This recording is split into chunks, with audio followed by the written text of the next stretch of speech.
Assalamualaikum warahmatullahi wabarakatuh. Perkenalkan, nama saya Nurhami Aziza dengan NIM 4012411053. Di sini saya akan menjelaskan tentang desentralisasi, dekonsentrasi, tugas pembantuan, dan wewenang pemerintah daerah dalam hukum tata negara. Desentralisasi dalam hukum tata negara adalah penyerahan wewenang pemerintahan oleh pemerintah pusat kepada daerah otonom berdasarkan asas otonomi. Dasar hukumnya adalah Pasal 18 UUD 1945 dan Undang-Undang Nomor 23 Tahun 2014 tentang Pemerintahan Daerah. Tujuannya adalah memberikan keleluasaan kepada daerah dalam mengatur rumah tangganya sendiri sesuai potensi dan aspirasi masyarakat. Makna dalam hukum tata negaranya adalah pembentukan daerah otonom, yaitu provinsi, kabupaten, atau kota yang memiliki kedudukan sebagai subjek hukum publik. Daerah otonom memiliki lembaga legislatif sendiri, yaitu DPRD, dan eksekutif sendiri, yaitu kepala daerah. Yang kedua, ada dekonsentrasi dalam hukum tata negara adalah pelimpahan kewenangan dari presiden sebagai kepala pemerintahan pusat kepada gubernur sebagai wakil pemerintah pusat atau kepada pejabat instansi. Landasan hukumnya adalah Pasal 18 Ayat 2 Undang-Undang 1945. Tujuannya adalah memperkuat kehadiran pemerintah pusat di daerah dan menyederhanakan administrasi pemerintahan. Makna dalam hukum tata negaranya adalah menunjukkan prinsip unitarisme di mana wewenang tetap berada dalam kendali pusat.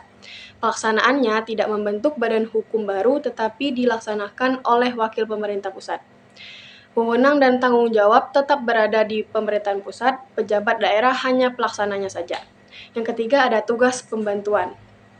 Dalam hukum tata negara ini adalah penugasan dari pemerintah pusat kepada pemerintah daerah untuk melaksanakan fungsi tertentu.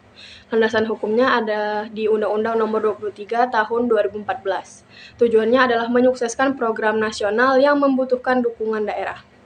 Makna dalam hukum tata negaranya adalah menunjukkan hubungan fungsional antara tingkatan pemerintahan, bukan hubungan hierarkis.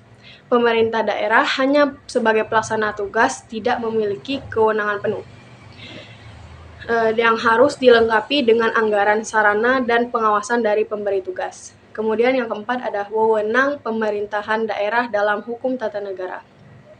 Ini berarti hak dan kewajiban untuk mengatur dan mengurus urusan pemerintahan sesuai asas otonomi dan tugas pembantuan. Wewenang utamanya yang mencakup adalah urusan pemerintahan konkuren, yaitu urusan yang dibagi antara pusat dan daerah, contohnya pendidikan, kesehatan, dan pekerjaan umum. Dan membuat peraturan daerah atau perda bersama DPRD, mengelola keuangan dan APBD, mengangkat dan memberhentikan pejabat daerah dalam batas wewenang. Kewenangan pemerintah dan daerah diatur secara tegas oleh UU dan hanya mencakup urusan yang bukan merupakan urusan pemerintahan absolut, seperti keamanan, moneter, justensi, dan lain-lain. Sekian penjelasan dari saya. Apabila ada salah kata, saya mohon maaf. Terima kasih.